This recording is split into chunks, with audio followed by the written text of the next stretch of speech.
defense, they're thinking, let's get in the end zone this time. I don't know if that after the contract time, you could have kicked that one through. I don't know about that. Toe bash. I don't know about that. Super toe. It's a loss of 4 there, bringing up second down. Well, that's pretty symptomatic about how things have gone here. That play was just shut down right from the start. And not going to give them a lot of confidence to help turn things around. Under 4 to go now as the clock runs and they come up on second down. Here's a play fake as they set up to throw. Over the middle here to Rudolph. And heavy contact. He is knocked down hard at the 32-yard line.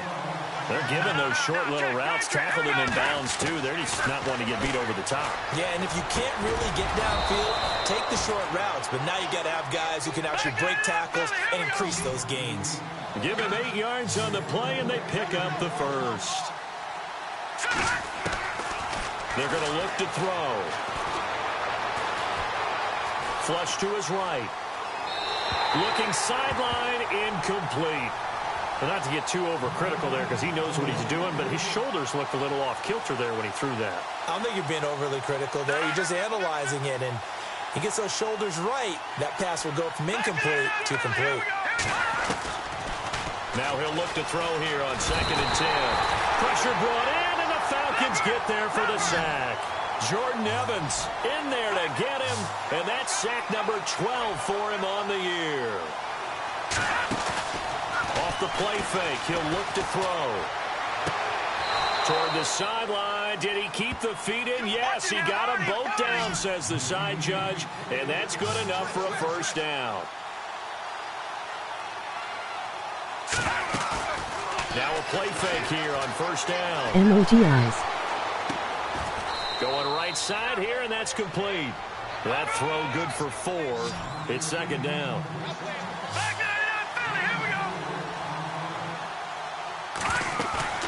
The play action fake. They'll look to throw. Flushed out right. And some room to roam now. They'll wind up with positive yardage. It's a gain of 3, but now it's third down. Okay, he's not going to get the first down, but this is still a nice job of buying some time and then running to get to the sideline and get out of bounds and avoid the big hit. On third down, that's Grant, and he'll take this one down to about the 40.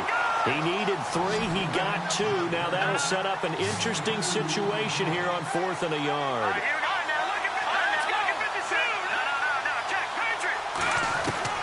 Got to try it here. He's back to throw. He's going to let it fly. And that is incomplete. Time for a break. We're back to finish this one off after this. And some changes here as the D-line separates some. They begin with a carry for Blue. And for one of the few times here today, this run's not going to go anywhere.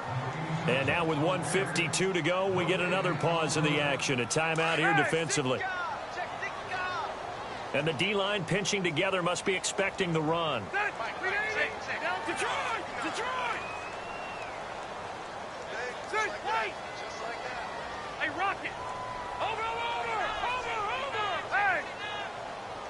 In motion right is Benjamin.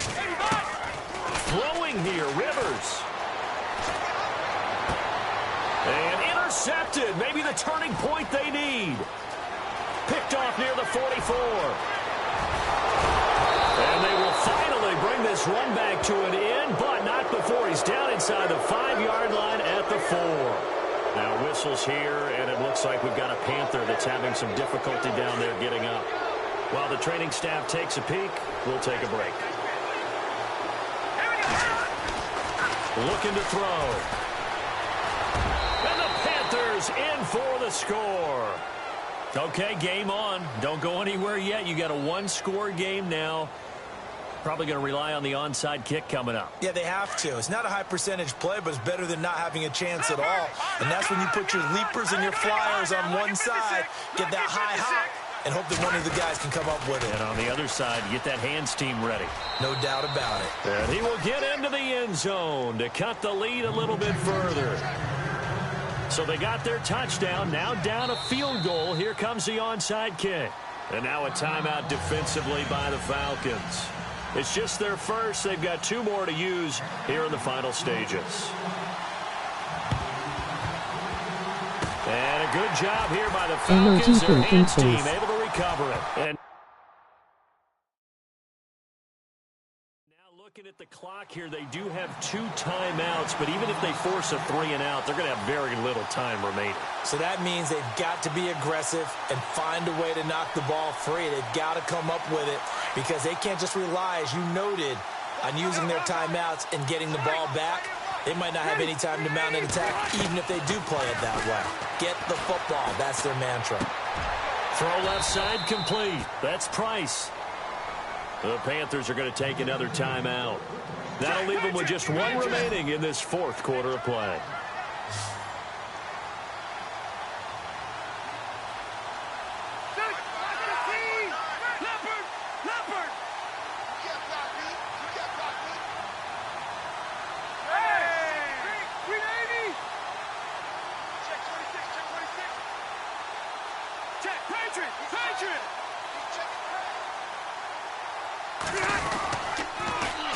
Now they'll run it on the toss.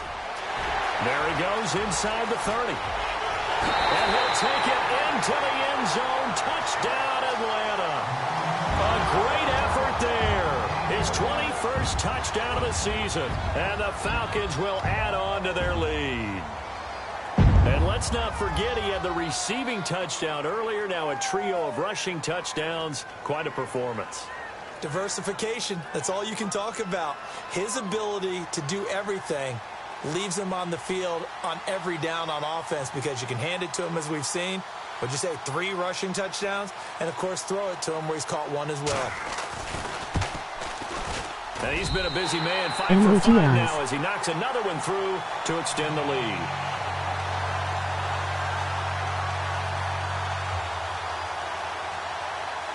Martin, the punter, now out to kick it away. This fielded a few yards into the end zone. Well, some might have returned that one. He won't. He'll go down to a knee, and they'll start the drive from the 25. The Panthers offense here, they get ready to head back on the field. They might be thinking this is close to a lost cause here. Got to play it out. What do they need to do? Well, they have a thought process in mind already, but they can't get ahead of themselves. They know that they need to score quickly. Yep, 2-score game. Onside kick and get the ball back and then score again, but they can't worry about the last 2 points. The only thing that matters is scoring quickly, then they'll take it from there. They go play action here on 1st down. He completes it to Peak. And the play goes for 19 yards, gives him a new set of downs.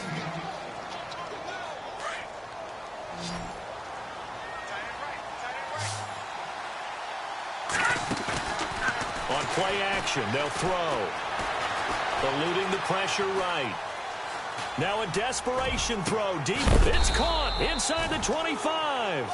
And he goes down, but not before getting this inside the 25. A very nice pickup of 33 yards. So look at this. They'll go for a field goal now to get within a score. Just to get it back to a 1-score game. And the kick by Elliott is good. And high fives for that one as that drive ends in 3. So a little under 50 seconds to go. Plenty of time if they can get this onside kick.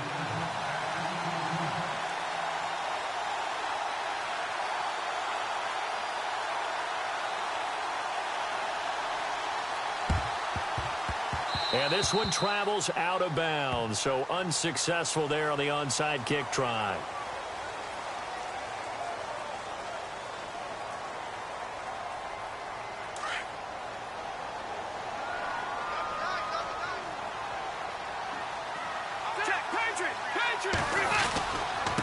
They run with blue. And he takes it across midfield to the 45. He'll get a nice chunk there on the 1st down run, and it's 2nd and 4. I guess the simple question, why not just take a knee there? I don't understand either why you would take any sort of a chance. We've seen it happen in the game of football. Doesn't matter whether you've watched high school, college, or the NFL. Some people get a little greedy, try to get that extra running play in, and it can backfire on them. It's a pickup of 5, and that should just about wrap this one up. So many teams want to throw the ball in this situation nowadays, but I love watching a team that has enough confidence to go ahead and run the football in that situation. That's almost a tendency breaker. Now they'll run it on the toss. And maybe a measure of revenge there. He's had his way in this one, but this time they get him behind the line. Charles, why didn't they just take the knee there? You're asking the question that I'm asking as well, because we've seen a lot of football where coaches decide maybe they get a little greedy. I don't know if they're doing it for stats or for what reason. We've seen it happen in college, and how about in the NFL? The miracle of the Meadowlands. All they had to do was take a knee, and the game was over. The Giants ran it one more time. Ball popped free. Philadelphia picks it up and wins the game. What year was that? 1978. I think it was in November. So 2 plays with only negative yardage to show, and now it's 3rd and 16.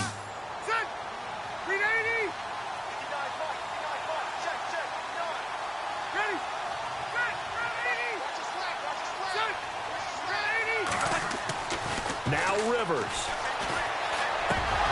And that is incomplete, stopping the clock with 5 seconds to go. But plain and simple, that's the second time today that he's dropped a pass. And that one, I think, maybe even a little easier than the earlier one that he dropped. Surprising. And was this game announced as a night game prior to, and maybe his rhythm is just off? He's got thrown off. He's got to wake up, enjoy the sunshine, and go play. And it's incomplete.